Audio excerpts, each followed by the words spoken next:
Okay, today we're talking about Stoke-on-Trent, a city in the English Midlands. And if the only things that come to mind are pottery and maybe oatcakes, well, you're gonna want to stick around because this explainer is about to completely change the way you see it. So let's start with a big question. What if one of England's most overlooked cities was actually, secretly, one of its most important? We're going to peel back the layers of a place that has hidden some truly world-changing stories right there in plain sight.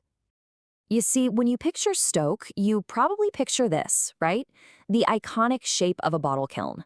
It's the symbol of a city literally built on clay and fire. And while that's totally true, it's really only the beginning of the story. For centuries, Stoke was the undisputed ceramics capital of the entire world, no question. But that one, single, massive reputation has cast a pretty big shadow. A shadow that's been hiding some other, frankly, unbelievable truths about this city. So let's just dive right in. We're going to talk about two people and two incredible machines that really helped define the 20th century. And it turns out they have this impossible connection to this one Midland city. First up, the Titanic, the most famous maritime disaster in history.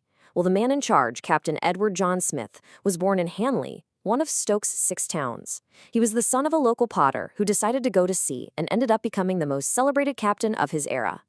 And then there's this.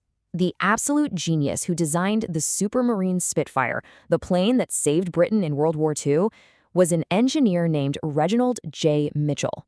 And where do you think he was from? You got it, another son of Stoke-on-Trent. Now, just let that sink in for a second, because this is the truly wild part. The man behind the world's most famous ship and the mind behind its most famous plane both came from the exact same modest, landlocked industrial city. It is a coincidence so extraordinary it honestly feels like it's made up. So let's move from the sky and the sea to the world beneath the city's surface, because Stoke's secrets run deep, and I mean that both literally and figuratively. Look at that number. 3,197 feet. That's the depth of the mining shafts at Woolstonton Colliery. That is nearly 2/3 of a mile straight down into the earth.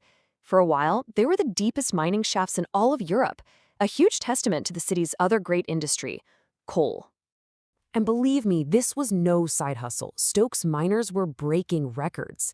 Back in 1933, Chatterley Whitfield was the very first UK mine to pull up 1 million tons in 1 year. And even as late as 1992, the Trentham Superpit was setting new European records. But the city's hidden world isn't just about industry. It's also about mythology.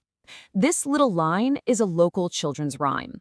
It's a chant they use when running around the grave of a woman named Molly Lee, the so-called Witch of Burslem.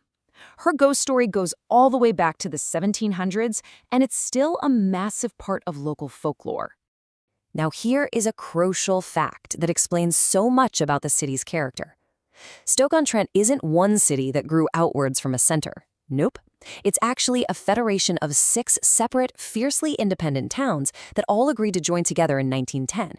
It is the only officially polycentric city in England, which is exactly why a local will almost always tell you they're from Burslem or Hanley, not from Stoke. And this really unique structure has created a really unique culture. So let's talk about the personality of the city, which you can really see in its dialect and its customs. So if you ever visit Stoke, you will, I promise you, you will be called Duck. It's the most famous local term of endearment. But it's not just slang.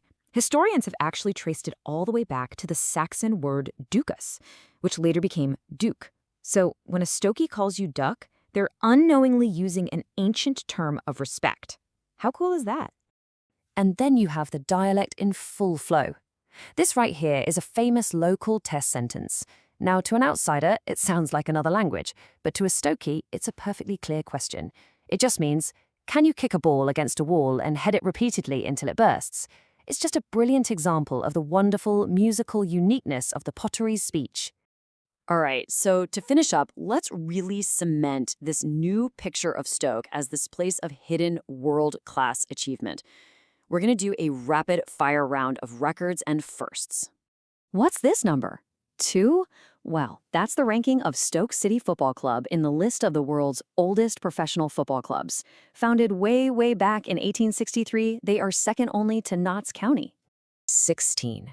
This is the number of World Darts Championships won by Phil the Power Taylor, born and raised in Stoke.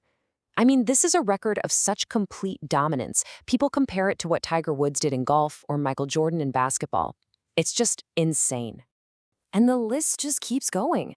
The city had the world's first modern, publicly funded free library, and that was before the National Act even existed.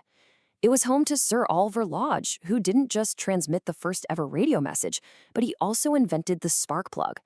And Thomas Wedgwood, from the famous Pottery family, he was doing the first ever experiments to capture images using light, making him a true pioneer of photography. So the main takeaway here is pretty clear. Stoke-on-Trent isn't just a city of pottery. It's a city of secrets, of pioneers, of world records, and these impossible coincidences. And that really leaves us with one final thought, doesn't it? How many other places that we think we know are hiding their own world-changing stories, right there in plain sight?